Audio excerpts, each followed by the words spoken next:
अस्सलामुअलैकुम नाज़रीन, आप देख रहे हैं ओपीडी ऑनलाइन और मैं हूं आपके साथ रानी सैफुल्ला खान।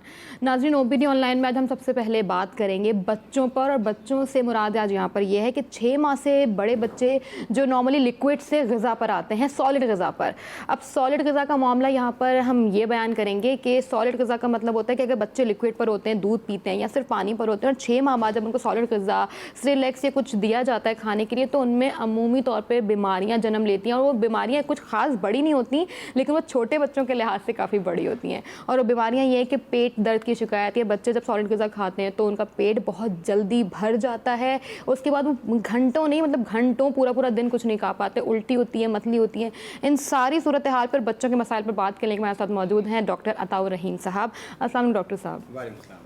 सबसे पहले तो आप बताएं कि आपकी तबीयत ठीक है? आप ठीक है? अल्लाह का करम, ठीक ठाक। ठीक है डॉक्टर साहब, अब हम आज बच्चों के मसाइल पे बात कर रहे हैं, और वही 6 माह बाद जो बच्चे अपनी पहली ग़िज़ा खाना स्टार्ट करते हैं तो माएँ भी बड़ी परेशान होती हैं, बच्चे तो होते ही हैं। तो इनमें जो शुरू के मसाइल सबसे पहले वो डिस्कस कीजिएगा। अच्छा देखिए, होता यही है कि बल्कि 6 महीने से ज़्यादा, अगर मैं कहूँ चौथे महीने से हल्का हल्का थोड़ा बहुत हम स्टार्ट कर देते हैं। बिल्कुल लिक्विड सेमी सॉलिड होता है बल्कि वो, और उसके बाद फिर हम 6 मंथ से ऑनवर्ड जो है वो बाकायदा कोशिश होनी चाहिए कि उनको वीनिंग पे लेके आएँ आहिस्ता आहिस्ता। अब प्रॉब्लम ये आती है कि अगर जो रूटीनली हमने देखा है कि अब इसमें वीनिंग जो है वो स्टार्ट तो करते हैं, लेकिन वो किन चीज़ों से करते हैं ये बहुत इंपॉर्टेंट है।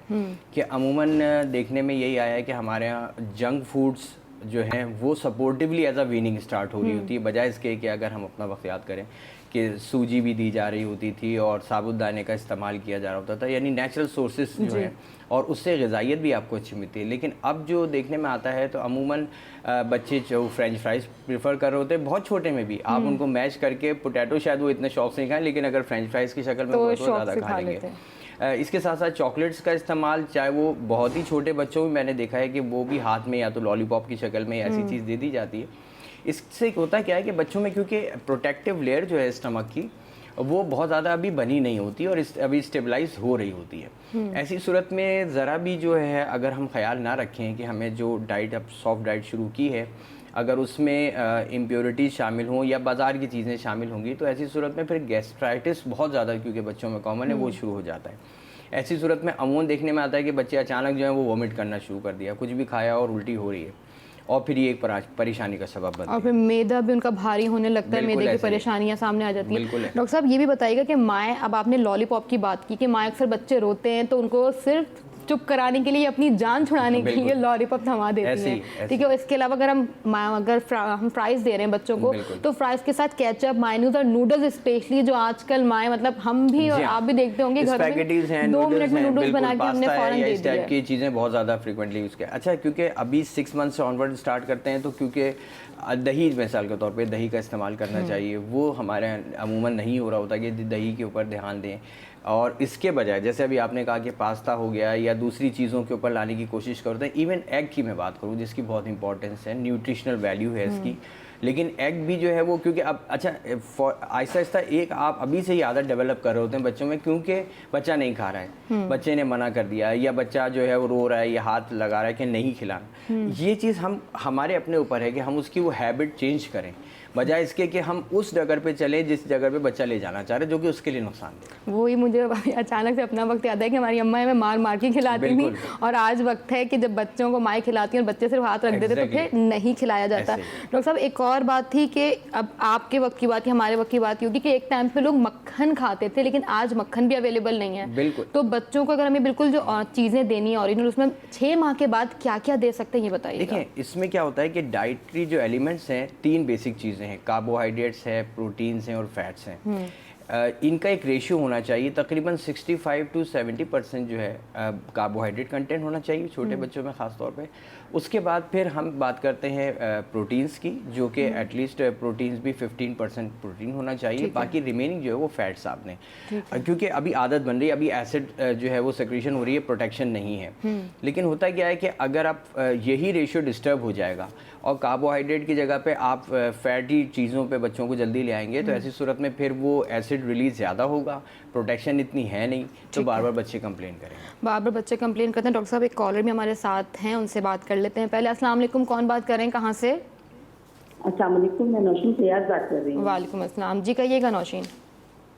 डॉक्टर साहब से मुझे ये पूछना था कि मेरे बहुत सीरियस वो है कि वो मेरे पेट में बहुत शदीद, मैं कुछ भी खा लूँ तो पूरा दिन मुझे ऐसा होता है कि जैसे लग रहा है कि डकारें आ रही हैं और मुंह में पूरे मुंह भर के जो ना वॉमिट जैसा फील होता है और पूरे दिन। और फिर दूसरी बात ये कि मेरे जो है ना पेट फूलने लगता है, बहुत ज़्यादा पेट फूल रहा है मेरा और पूरे दिन फिर कुछ पूरे जिसम में ऐसा लगता है स्वेलिंग हो गई, बहुत थकावट सी महसूस होती है।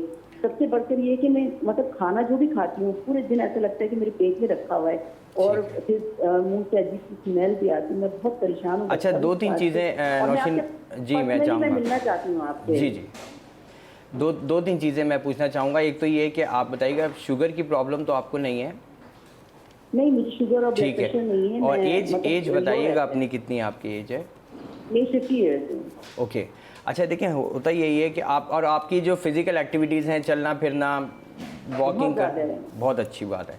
बस सिर्फ इसमें थोड़ा सा ख्याल ही होता है कि बाद में, जैसे मैंने कल भी अपने पिछले प्रोग्राम्स में भी इस चीज़ का जिक्र किया कि एक्चुअली होता ये है कि आंतों की मोटिलिटी जो है वक्त के साथ में थोड़ा सा फ़र्क आता है। इवन अगर मैं बात करूँ आफ्टर 45 फीमेल्स के अंदर पर्टिकुलरली थोड़ा हार्मोनल चेंजेस भी आती हैं, जिसकी वजह से फिज़िकली अगर मैं बात करूँ तो वो भी है, और प्लस जो हमारा मैकेनिज़्म काम कर रहा है, चाहे वो आपका गैस्ट्रोइंटेस्टाइन यानी मैदे का जो पूरा सिस्टम है उसमें डिस्टर्बेंस आ सकती है। तो ऐसी सूरत में बात औक़ात हमें तो एक तो ये है कि डाइट का आपको बहरहाल ख्याल रखने की ज़रूरत है। दही का इस्तेमाल आप बढ़ाइए, ठीक है, इसबगोल, दही और शहद, ये 3 चीज़ों का आप इस्तेमाल रेगुलर रखें। इसके अलावा मेडिसिनल, दही तो बहुत ज़्यादा अच्छी बात है, बस सिर्फ इसमें मेडिसिनल सपोर्ट भी बाज़ ज़रूरत पड़ जाती है हमें, क्योंकि प्रोकाइनेटिक एजेंट्स चाहिए होते हैं ताकि आंतों की मूवमेंट को बेहतर किया जाए। क्योंकि असल में हो ये रहा है कि आंतों की मूवमेंट आपकी थोड़ी सी स्लगिश हुई हुई है, कम हुई हुई है, हल्की हुई हुई है। ये मूवमेंट बेहतर हो जाएगी तो जाहिर बात है, जैसे मैंने कल भी बात की थी कि फूड कंटेंट आगे पास होगा, मज़ीद जो भी एक्सक्रीट आउट होना है, बाहर निकल जाना है, जब वो चीज़ मज़ीद आगे बढ़ेगी तभी गुंजाइश बनेगी और आप जो हैं वो अच्छे से खा सकेंगे और आपको भारीपन महसूस नहीं होगा। तो इस चीज़ के लिए आप चाहे तो मुझे कॉल कर लीजिएगा इंशाल्लाह प्रोग्राम के बाद, तो मैं आपको मेडिसिन एडवाइस। 2 दिन से कॉल कर रही हूँ आपकी, लेकिन आप अच्छा, ठीक है नौशीन, आप कॉल कर रही हैं, कॉल कर रही हैं और प्रोग्राम के बाद आप फिर से भी कर लीजिएगा। और आपने 2 चीज़ें बताई है, शहद और इसबगोल का इस्तेमाल करें, ठीक है। उसके बाद डॉक्टर साहब हम दोबारा से वही बच्चों के टॉपिक पर आ जाते हैं। नौशीन का भी हमने मसला सुना कि नौशीन ने कहा कि इनका भी यही मसला है कि एक बार खाना खा लेती हैं तो सारा दिन कुछ नहीं खा पाती। सेम बच्चों का भी सेम यही प्रॉब्लम रहता है। अच्छा, अब वो होता है क्या है कि हम 2-3 चीज़ें हैं इसमें, 2 स्कूल ऑफ थॉट्स हैं। एक में ये कहा जाता है कि जी बच्चे जो हैं हम उनको सुबह दोपहर शाम के हिसाब से खाना दें, ऐसा नहीं होता। बच्चे निबलिंग ही करते हैं, हर थोड़ी देर के बाद भाग दौड़ करी, चलना फिरना किया, फिर कुछ खा लिया, फिर भाग दौड़, एक चीज़। लेकिन उस वक्त वो क्या चीज़ खा रहे हैं ये बहुत इंपॉर्टेंट है, क्योंकि निबलिंग जब असल में होता क्या है कि फ़र्ज़ करें आप चाह रहे हैं कि दोपहर को बच्चा आपके साथ बैठ के खाना खाए, लेकिन अगर 10 बजे 11 बजे या 12 बजे भी उसने कोई जंक फूड का इस्तेमाल कर लिया, चिप्स हैं, चॉकलेट्स हैं, बिस्किट्स हैं, दूसरी चीज़ ले ली, तो डेफिनेटली फिर वो उस तरीके से तो आप एक्सपेक्ट नहीं करेंगे बच्चा जो है वो खाएगा। तो ये प्रॉब्लम जो है बच्चों में भी प्रोमिनेंट कॉमन होती है, लेकिन उसकी जो वजह है वो ये जंक फूड्स का इस्तेमाल। ठीक है डॉक्टर साहब, एक तो जंक फूड दे सकते हैं, उतना नहीं दे सकते। एक और बात ये भी पूछनी थी कि जैसे अब 6 माह के बाद बच्चा खाने पर आया, वो सॉलिड ग़िज़ा जब खा रहा है तो कितना टाइम ड्यूरेशन होना चाहिए, कितना गैप होना चाहिए? एक बार मैंने किसी ज़माने में सुना था कि 2 घंटा ज़रूरी है या फिर 1.5 घंटा ज़रूरी। आप अभी क्या? अच्छा देखें, इसमें डिपेंड करता है कि आप कितना जो है वो खा रहे हैं, ठीक है। बाद अब ऐसा भी होता है, वो कैलोरीज़ का भी ध्यान रखना ज़रूरी है इसके अंदर कि आपकी कैलोरीज़ भी अच्छी जाएँ, जो बॉडी की रिक्वायरमेंट है। उसके साथ साथ जो सबसे ज़्यादा इम्पॉर्टेंट है वो ये है कि आप बच्चे की भूख के लिए थोड़ा सा उसको, यानी कहते हैं ना कि भूख मिटाने का पर्पस पूरा ना करें कि उसको वो कोई भी ऐसी चीज़ बीच में दे दें। कोशिश करें कि अगर वो खाना भी है तो फ्रूट्स का इस्तेमाल कर लें, मिल्क का इस्तेमाल है, और पॉरेजेस हैं इवन अच्छे, वो दिए जा सकते हैं, बजाय इसके कि आप बाज़ार की चीज़ों को। अच्छा, घर में भी बनाया हुआ कुछ दे सकते हैं। माओं को जान नहीं छुड़ानी चाहिए, बल्कि बच्चों को खुद से कुछ बना के देना चाहिए। डॉक्टर साहब, एक और कॉलर हमारे साथ हैं। कौन बात कर रहे हैं, कहाँ से? अस्सलाम वालेकुम। अस्सलाम वालेकुम। वालेकुम अस्सलाम। कौन बात कर रही है, कहाँ से? मैं लाहौर से बात कर रही हूँ। शहीना।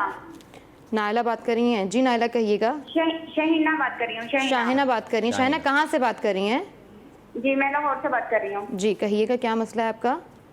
जी मेरा नहीं, मेरी अम्मी का मसला है। उनके जो भी चीज़ खाती है उनके पेट में बहुत शदीद दर्द होती है और डॉक्टर बता रहे हैं कि उनके ना पेट में पानी है। उनसे ना बैठ के बात भी, वो नमाज भी नहीं पढ़ी जाती। ठीक है। तो पसलियों तक उनका ना पेट फूला हुआ है, तो वो उनके बारे में कुछ पूछना अच्छा, था। पेट मैंने में जो काफी डॉक्टरों को भी दिखाया है लेकिन कोई फायदा नहीं हो। अच्छा शायना, एक दो चीज़ें पूछना चाहूँगा। लिवर का कोई प्रॉब्लम उनको रहा है, या मतलब कलेजी के हवाले से, लिवर के हवाले से कोई डिस्टर्बेंस उनको रही है? जी पता नहीं, ये अच्छा तो ठीक है। और पेट जो आप कह रही हैं, पानी जो उसमें पेट में पानी भर रहा है और पेट फूल रहा है, तो ये आपने डॉक्टर से चेक करवाने के बाद आप ये बात बता रही हैं, ठीक है ना? जी जी ठीक है। अच्छा, इसमें देखें अमूमन जो पेट में पानी फूल आना है, पानी भर जाना है, उसको एसाइटिस कहते हैं। उसकी भी मुख्तलिफ वजूहात हो सकती हैं। तो वही है कि इसको रूल आउट करने की भी ज़रूरत है। मुझे नहीं पता, मैं आपसे डिस्कस करूंगा। आप प्रोग्राम के बाद कॉल कीजिएगा कि आपने जो टेस्ट कोई करवाए हैं इस हवाले से कि अगर पेट में पानी भर रहा है तो, क्योंकि पेट में पानी भरना और आंतों का फूलना यानी गैसेस से वो बिल्कुल डिफरेंट है। ये बात ध्यान में रखिएगा, क्योंकि जो पेट में पानी भरता है वो आंतों में नहीं, आंतों से बाहर की जो जगह है यानी बाहर का हिस्सा जितना भी है उसमें अगर खुदाना खास्ता पानी भर रहा है तो उसकी बहुत सारी ऐसी वजूहात हैं जिनको कॉज उनको मालूम करना और उसको ख़त्म करने की ज़रूरत है। अगर तो वो ऐसी कोई डिजीज़ इन्वॉल्व हैं, ख़ासतौर पर लिवर के अंदर अमूमन होता ही है कि लिवर के प्रॉब्लम हो, बाज़त हार्ट की कोई प्रॉब्लम हो, तो ऐसी सूरत में फिर ये प्रॉब्लम आना शुरू होती है कि पानी भरना शुरू होता है। ठीक है, तो आप ये चीज़ें मुझसे, अगर आपने कोई टेस्ट करवाए हैं तो वालदा के, तो वो मुझसे ज़रूर शेयर कर लीजिएगा। ठीक है नाइला। शाहिना, आपने कॉल की लाहौर से, आपका बहुत शुक्रिया।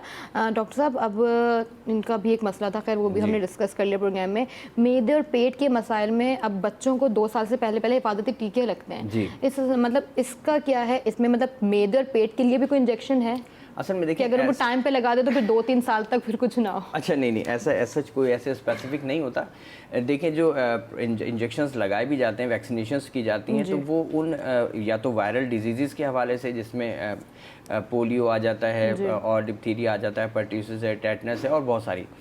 लेकिन जहाँ तक मैदे के हवाले से ताल्लुक़ है, इम्यूनिटी आपकी स्ट्रॉन्ग होनी चाहिए, बिल्कुल उसका एक रोल है।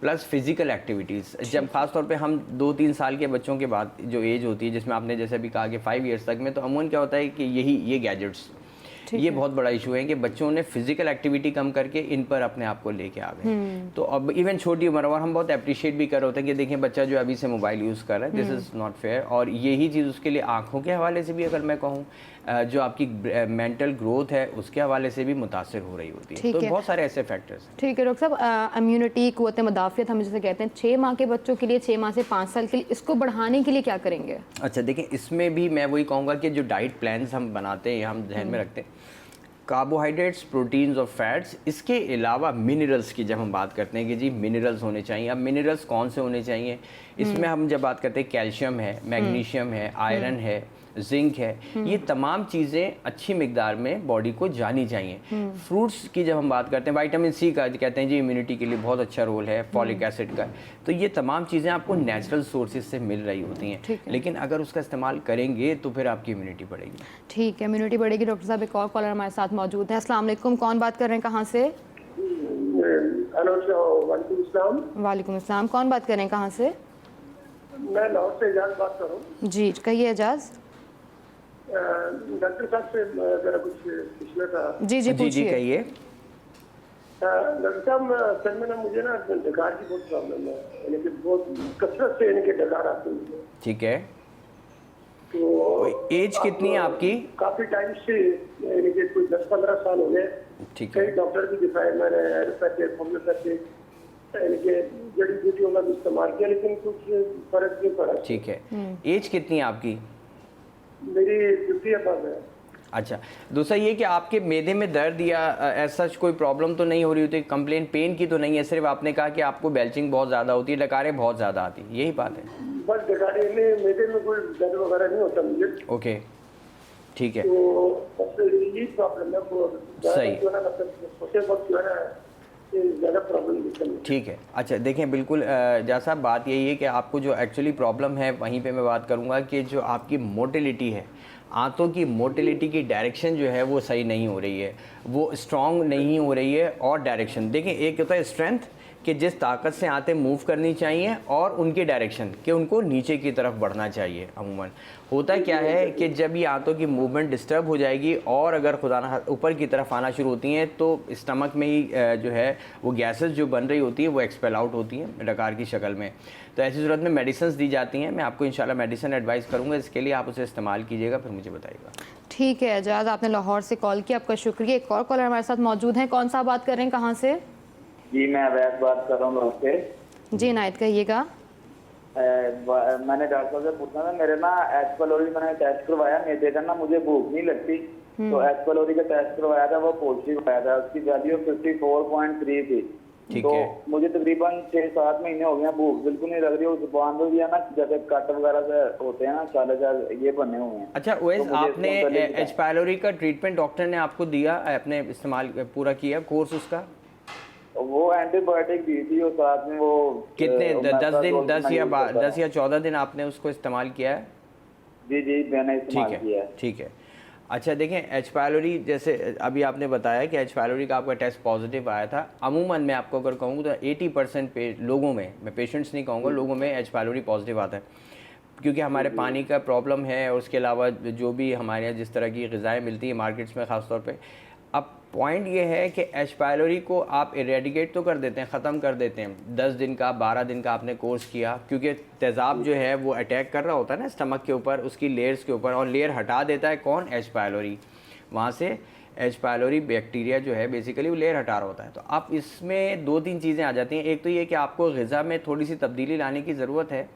जब हम प्रोकाइनेटिक्स की बात करते हैं, यानी आपने दही का इस्तेमाल जो है वो आपने बढ़ाना है। मैं फिर वही कहूँगा शहद का इस्तेमाल आप बढ़ाएं, और कोशिश करें कि खाने के फ़ौरन बाद पानी ना पिएं, ठीक है, ताकि मैदे में जो तेज़ाबियत है वो डाइल्यूट हो जाती है, फिर मज़ीद बढ़ जाती है, क्योंकि आपको फिर वो पानी आप पी चुके होते हैं तो दोबारा रिलीज़ आपको ज़्यादा होने लगता है। एक तो आपको एसिड कंट्रोल करना पड़ेगा। जब आपकी तेज़ाबियत कंट्रोल होगी, इसके लिए कम से कम आपको 4 से 6 हफ्ते का कोर्स करना होगा प्रॉपर्ली।